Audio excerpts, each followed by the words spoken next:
오늘도 화창한 봄날, 어제는 비가 왔는데 정말 놀라운 것은 지난 우리 전도대가 시작하고 나서 거의 토요일마다 많이 비가 오고 있습니다. 그럼에도 불구하고 하나님이 우리에게 주신 은혜는 결코 줄어들지 않습니다. 오늘은 여러분에게 먼저 찰스 디킨스의 위대한 유산이라고 하는 책 이야기를 잠깐 하려고 합니다. 이 크리스마스 캐럴 또는 두 도시의 이야기로 우리에게 너무나도 알려진 찰스 디킨스는 바로 위대한 유산이라고 하는 소설이 있습니다. 이 소설에서 찰스 디킨스는 고아 소년 피비, 부유한 여성으로부터 막대한 유산을 물려받고 그로 인해서 그의 삶이 변화하는 이야기를 담고 있습니다. 위대한 유산은 이 피비의 성장 과정과 또 신분의 변화 그리고 사회 구조 등을 비판적인 시각에서 담고 있습니다. 피비는 유산으로 인해서 새로운 경험을 하게 되지만 그의 내면에는 끊임없이 성장하고 또 변하는 모습이 담겨져 있습니다. 이 소설에서 찰스 디킨스는 피비의 성장을 통해서 단순히 재산적인 유산뿐만 아니라 정신적이고 또 문화적 유산의 그 중요성을 보여주고 있습니다. 즉, 한 사람을 성숙하게 만드는 것은 바로 이 재산에 달려있는 것이 아니라 정신적 성숙에 달려져 있다라는 것을 그는 이 소설을 통해서 이야기하므로 간접적으로 물질 중심의 사회를 비판하고 있습니다. 즉, 자신의 삶도 이 핍처럼 함께 변화해 가는 인물이 된다라고 하는 것을 소설의 일부에서 담아내고 있습니다. 이 소설을 보게 되면 이런 내용이 있습니다. 마음이 진정한 신사가 아닌 사람은 행동에 있어서 진정한 신사가 된 적은 세상이 시작된 이래 결코 없었다는 것이 우리 아버지의 지론이거든. 아버지가 말씀하시기를 어떤 왁스칠도 나무결을 가릴 수 없으며 우리가 왁스칠을 하면 할수록 그 나무결이 더욱더 잘 드러내기 마련이라고 하셨어라고 이야기합니다. 즉, 정신적인 성숙이 한 사람을 진정으로 변화시킨다라는 것을 이야기하면서 신사의 비유를 통해서 이야기하고 있습니다. 찰스 디킨스는 이 소설을 통해서 내가 무엇을 물러받느냐가 나의 미래를 결정한다라고 하는 교훈을 우리에게 주고 있는데, 그 외형적인 조건의 물러받음이 중요한 것이 아니라 내면적인 것, 정신적인 것, 어떤 문화적인 것들이 그 사람을 변화시키는데 중요한 요인이 된다는 것입니다.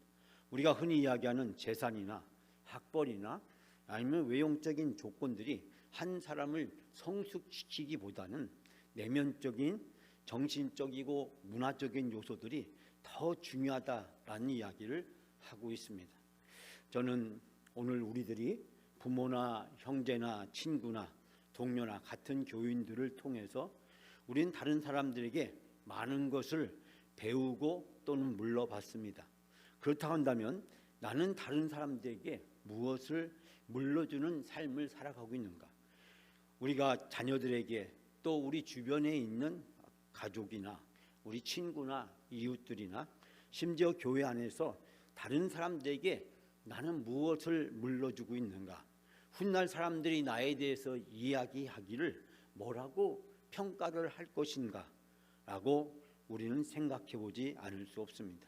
2025년 가정의 달 어버이주를 맞이해서 우리 모든 사람이 어버이의 삶을 살고 있는데, 어버이의 삶을 사는 나는 다른 사람들에게 그리고 우리 가족과 자녀들에게 무엇을 내가 남겨주는 위대한 유산은 무엇일까? 그 생각을 오늘 말씀을 통해서 함께 나누려고 합니다. 먼저 오늘 본문 말씀의 배경을 간단히 말씀드리려고 합니다. 하나님은 바벨탑을 쌓고 하나님에게 대항하는 교만한 인류를 심판하셨습니다. 그래서 언어를 혼란케 하시고 흩으셨습니다. 그리고 하나님은 계획을 세우시고 새로운 희망을 준비하셨습니다. 그 결과 아브라함을 부르시고 이 아브라함에게 복을 주시고 아브라함이 복의 근원이 되게 하셨습니다. 그리고 아브라함을 시작으로 해서 새로운 민족이 되게 하셨습니다. 그리고 이삭과 야곱과 요셉의 대를 이어가면서 하나님은 이스라엘이라고 하는 큰 민족을 이루게 하셨습니다. 심지어는 애굽을 인큐베이터로 하나님은 사용하셨습니다. 모든 민족의 복의 근원이 되게 하셨고 또 애굽에서 모세를 통해서 구원해 주시고 적과 끄는 가나안 땅으로 인도해 주셨습니다. 여러분, 이 모든 것은 전적으로 하나님의 은혜이자 선물이었습니다. 우상이나 섬기던 아브라함을 부르시고 애굽의 바로의 노예였던 이스라엘 백성들을 구원해 주셨습니다. 광야에서 불평과 불순종으로 일관하던 이스라엘 백성들을 만나와 메추라기로 먹여주시고 가나안 땅에서 오직 하나님의 힘과 능력으로 그 땅을 정복할 수 있도록 하셨습니다. 이제 여호수아는 전폭적으로 하나님의 도우심으로 가나안 땅을 정복하고 분배를 마쳤습니다. 그리고 마지막으로 모세는 모압 평지에서 이스라엘 백성들을 모아놓고 유언적인 설교를 했듯이 오늘 본문의 말씀에서 여호수아도 모세를 따라 유언적인 설교를 하게 됩니다. 정말 이 여호수아의 일생을 살펴보면 모세의 일생과 너무 닮았다라는 것을 발견하게 됩니다. 왜냐하면 모세가 홍해바다를 건넜듯이 이 여호수아도 요단강을 건너게 됩니다. 모세가 시내산에서 이스라엘 백성과 언약을 맺었듯이 이 여호수아도 세겜에서 이스라엘 백성과 언약을 맺게 됩니다. 그리고 여호수아가 모세를 따라서 마지막으로 이스라엘 백성을 모아놓고 오늘 본문의 말씀에서 최후의 유언적인 설교를 하면서 권면을 합니다.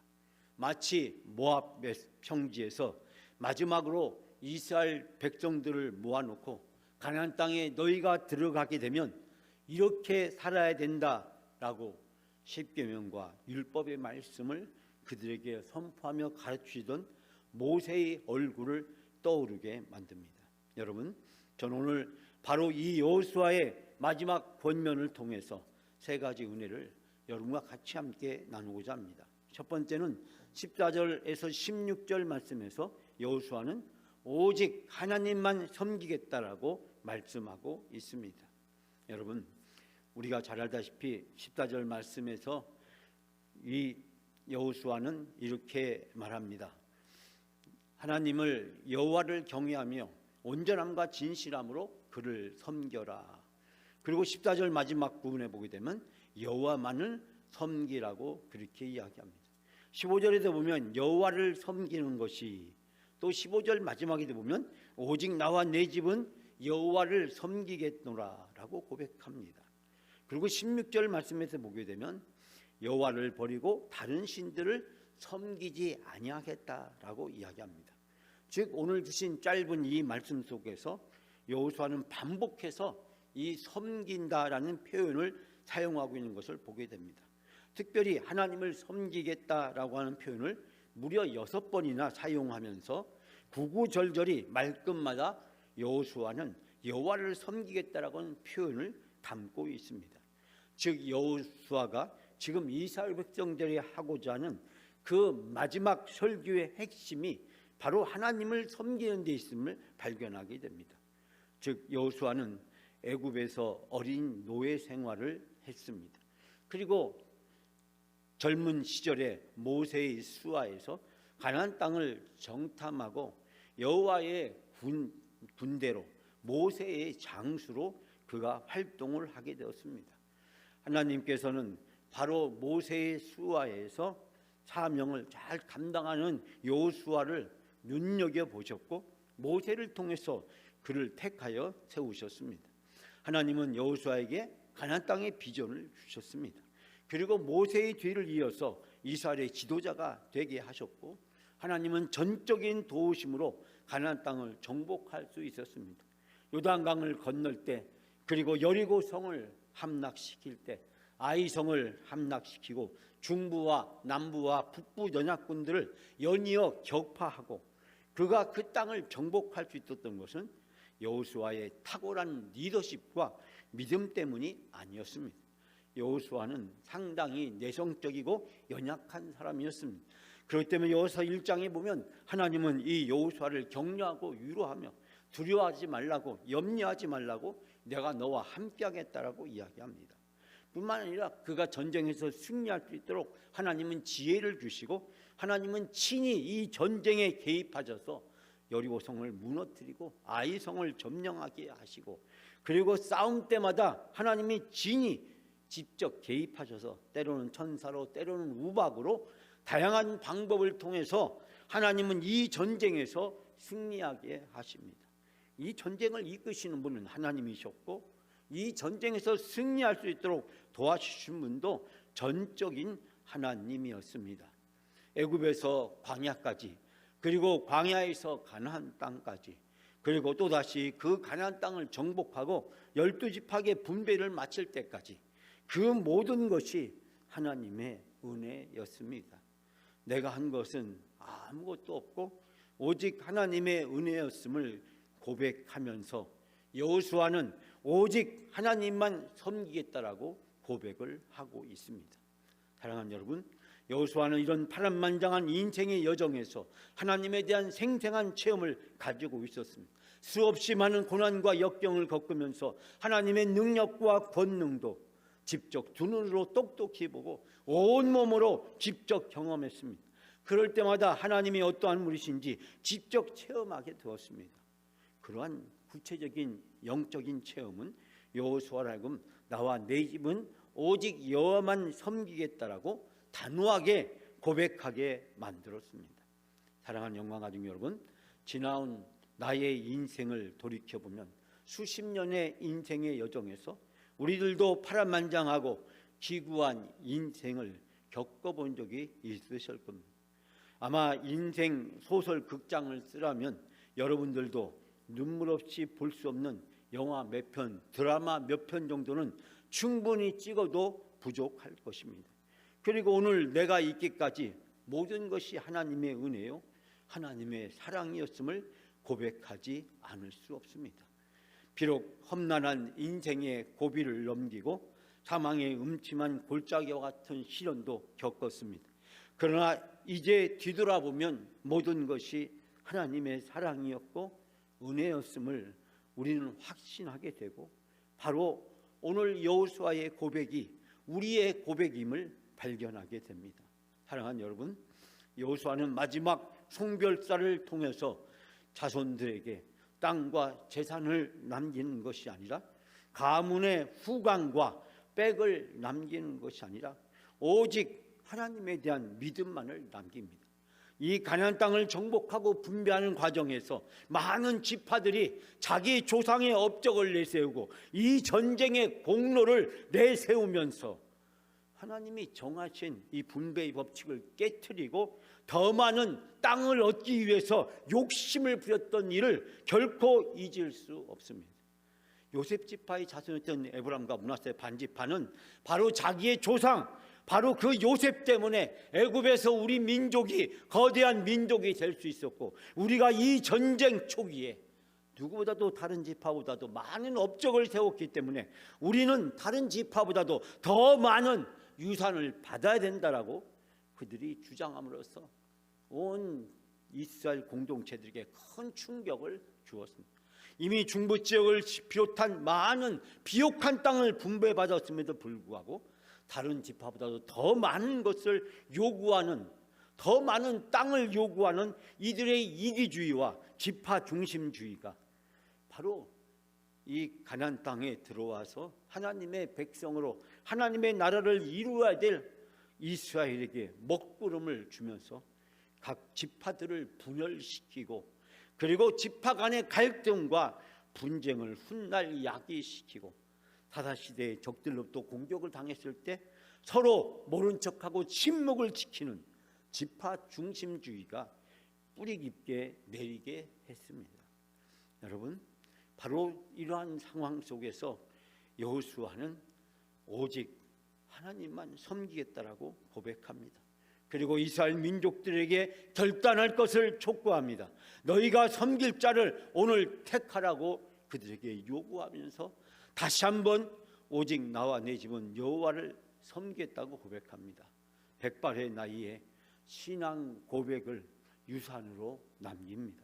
사랑하는 여러분, 우리는 오늘 바로 이 여호수아를 만나게 됩니다. 2025년 5월을 보내면서 우리는 바로 어버이로서 나는 무엇을 유산으로 남길 것인가, 나와 함께 살아가는 우리 가족들과 그리고 우리 자녀들과 그리고 교회와 사회와 그리고 직장에서 내가 만나는 모든 사람들에게 나는 무엇을 아름다운 영적 유산으로 남기는 사람이 될 것인가, 나는 그들에게 어떤 영향력을 끼치는 사람이 될 것인가, 그들은 나의 인생을 무엇이라고 평가하게 될 것인가.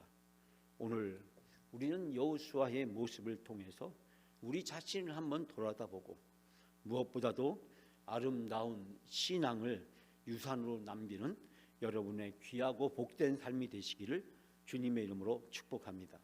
두 번째는 바로 17, 18절 말씀을 통해서 여호수아는 하나님을 섬겨야 될, 하나님께 이러한 신앙의 고백과 이런 간증을 할 수밖에 없는, 하나님만을 섬길 수밖에 없는 이유를 네 가지로 그는 고백하고 있습니다.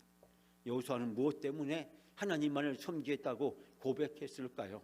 그것은 바로 저 애굽에서 이 광야까지, 이 광야에서 가나안까지, 그리고 이 가나안 땅의 땅들을 정복하고 그리고 이 땅들을 12지파에게 분배하는 그 과정에서 하나님은 이 여호수아에게 어떠한 분이셨는지를 잘 나타내고 있습니다.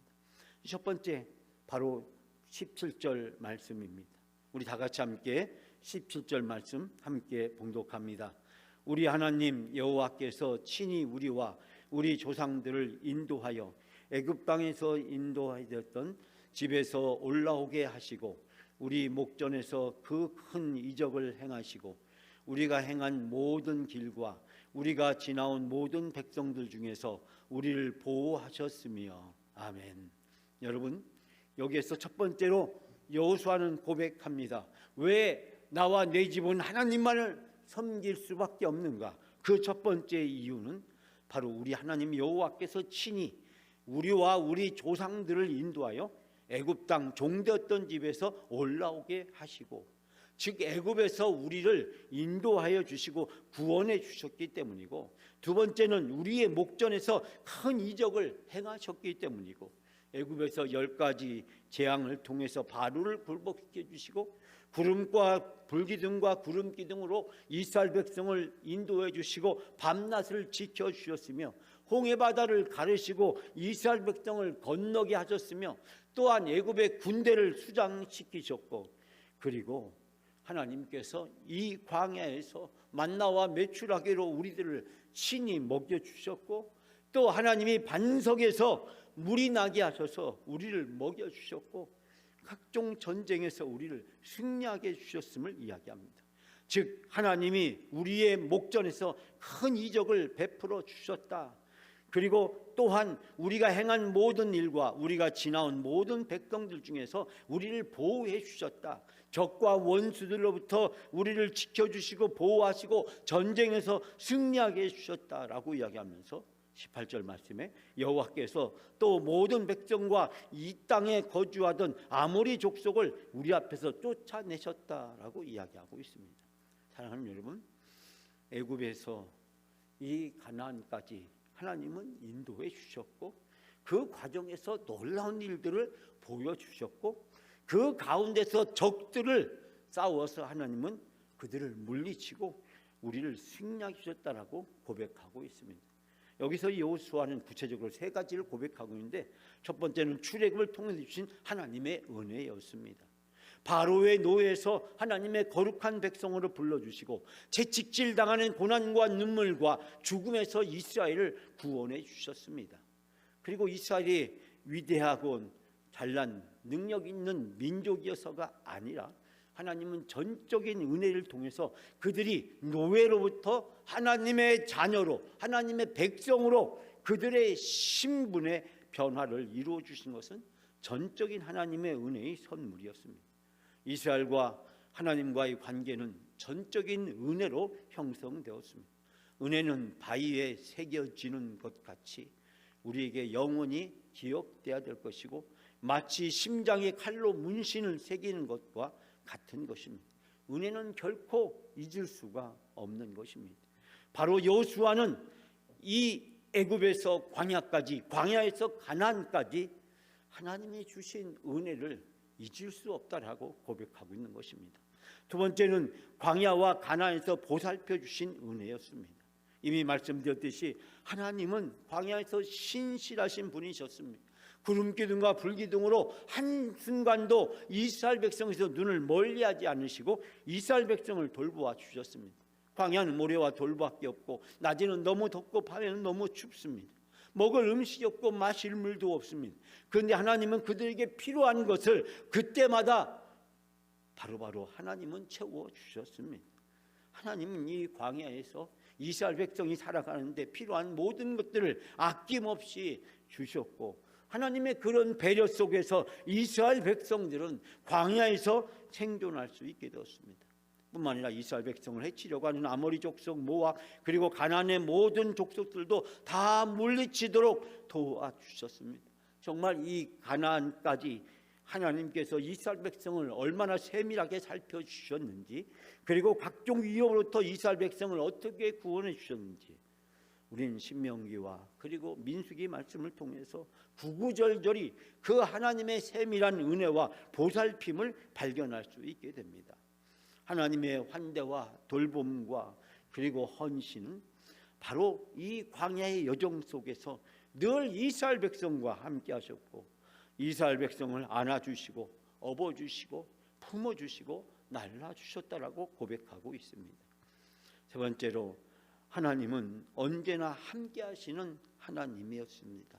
적과 꿀린 땅에 긴 여정을 끝내고 거할 땅과 초소를 골고루 나눠주게 하셨고 또 영원토록 언약의 백성으로 하나님만 섬기는 신실한 백성으로 살아갈 수 있도록 인도해 주셨습니다. 만유의 창조주시오 그리고 만왕의 왕이신 하나님의 일방적인 사랑과 은혜를 이스라엘 백성들에게 아낌없이 베풀어 주셨습니다.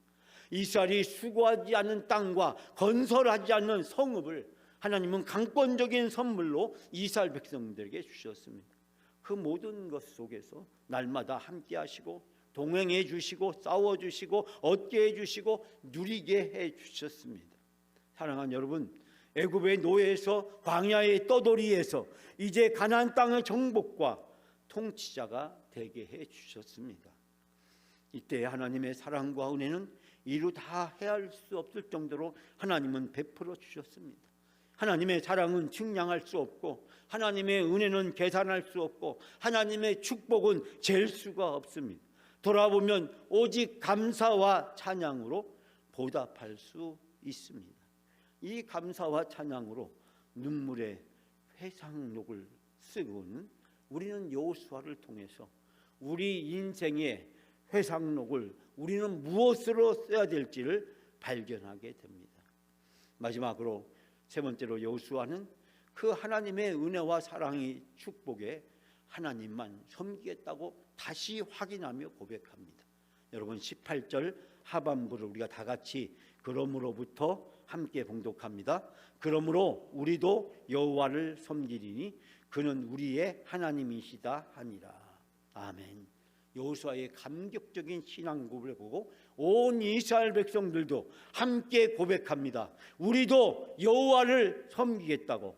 여호수아가 여호와를 섬기는 것처럼 우리도 바로 그 여호와를, 그 하나님을 섬기겠다라고 단호하게 고백하고 있는 것을 발견하게 됩니다.